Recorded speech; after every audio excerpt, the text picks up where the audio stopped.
L'éditorial du Figaro. L'épreuve du feu par Jacques-Olivier Martin.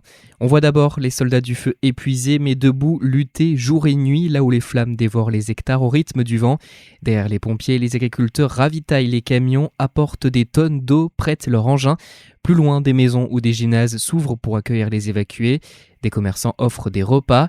Il y a bien sûr la colère et le désarroi de ceux qui ont tout perdu, mais il y a aussi cette chaîne de solidarité qui se met en mouvement. À Paris, l'État coordonne, mobilise les moyens, organise les secours, mais personne n'éteint un incendie depuis la capitale. La véritable puissance d'un pays se mesure sur le terrain, dans ces milliers d'hommes et de femmes qui prennent des initiatives sans qu'on le leur demande. C'est une des leçons de ces incendies qui ravagent la Gironde, les Landes, le Var et d'autres départements. Malgré les fractures que l'on décrit si souvent, l'intérêt général existe.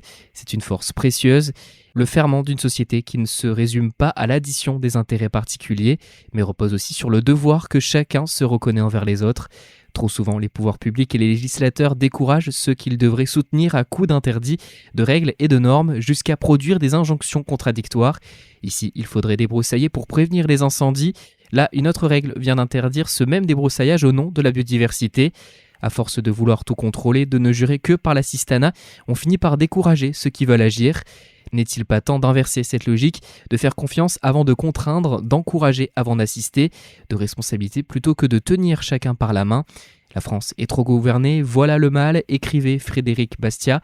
Ces incendies nous rappellent qu'une nation est plus forte que l'État fait le pari de la liberté, de la responsabilité et de la confiance. À quelques mois de l'élection présidentielle, voilà peut-être une leçon que les candidats seraient bien avisés de méditer.